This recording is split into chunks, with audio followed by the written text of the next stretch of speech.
Hello Car-Revs-Daily fans, Carl Malik here once again at the 2019 North American International Auto Show here in Detroit, Michigan.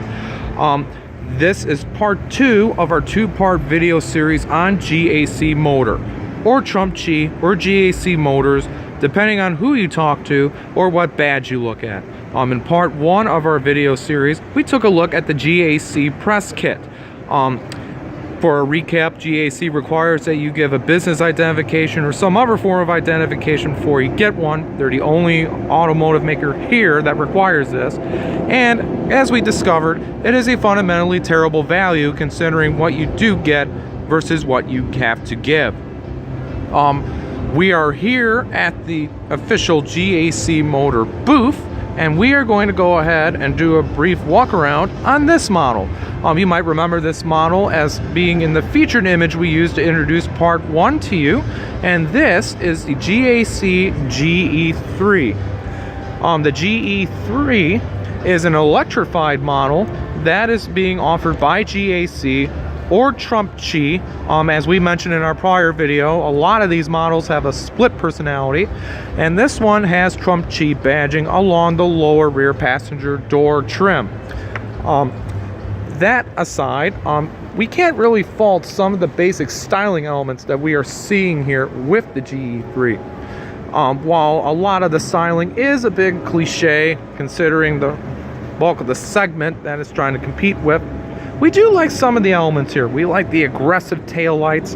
We like the roof spoiler, the way that it syncs with the rear window, as well as the way that the side profile is nicely proportioned. And we especially like this bit of trim here, which nicely links the rear window, passenger window, with the rear window here. Now, we're going to get inside the GE3, and we're going to see exactly what GAC or Trump Chi has to offer. You sit inside here and you can see that it's a relatively modern layout. Our favorite feature is this cute little fella here.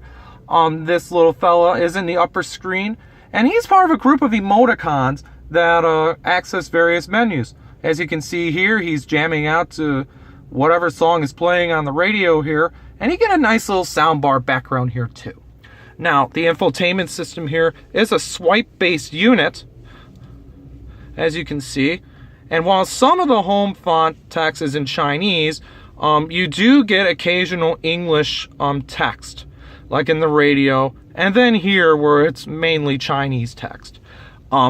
Moving on to some of the buttons that ring this thing, and you can see that they are a little too close together, and that some of them do feel a little flimsy.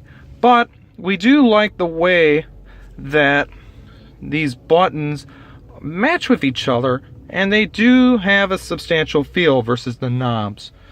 Moving downward, and this is arguably our main demerit up here, is the way that the climate control buttons and the hazard light button are clustered together.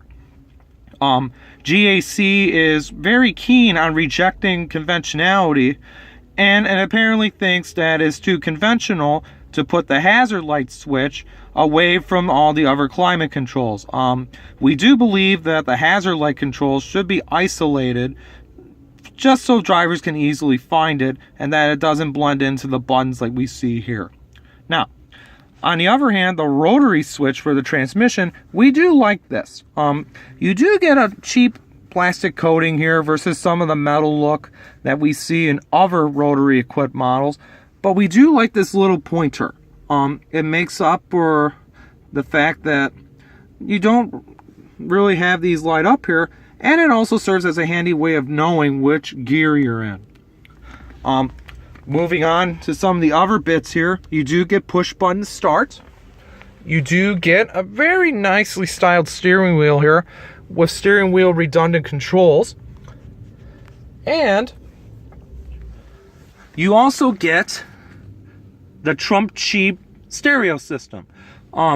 As mentioned earlier, GAC believes in rejecting conventionality, and it apparently thinks that having stereo systems such as a Bose unit, a Mark Levinson unit, a Bang Olufsen unit, or a unit with a more established pedigree is too conventional. So we get the Trump Chi branded audio system, which is perfectly fine, and we had a chance to listen to it briefly, and it does deliver an okay sound presentation.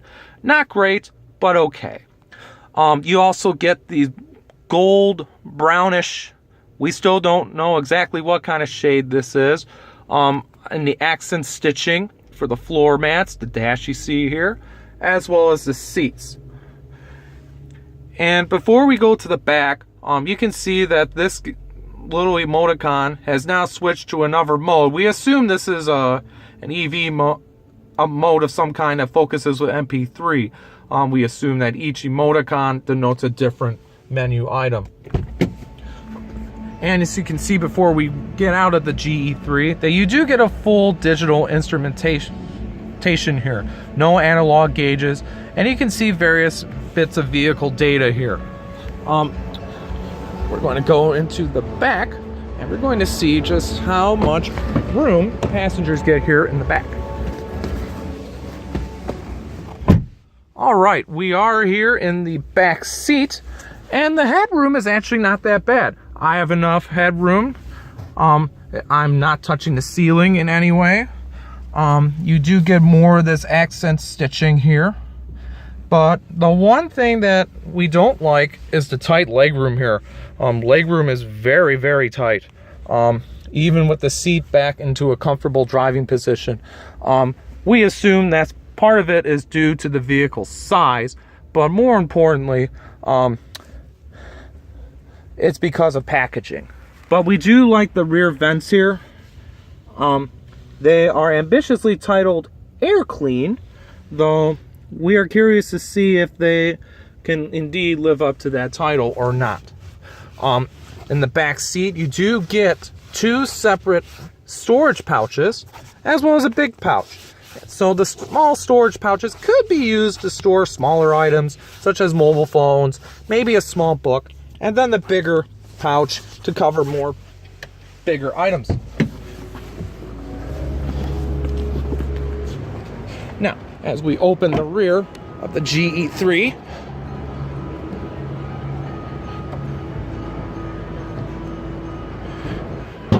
there we go. You can see that the cargo area that it has to offer here is relatively average size. It's not the biggest in its segment, but we do like the low lift over here, the way occupants can easily load the vehicle, and in short, it can appease small families that might need to pack something for a weekend trip, or need the GE3 for a good grocery getter.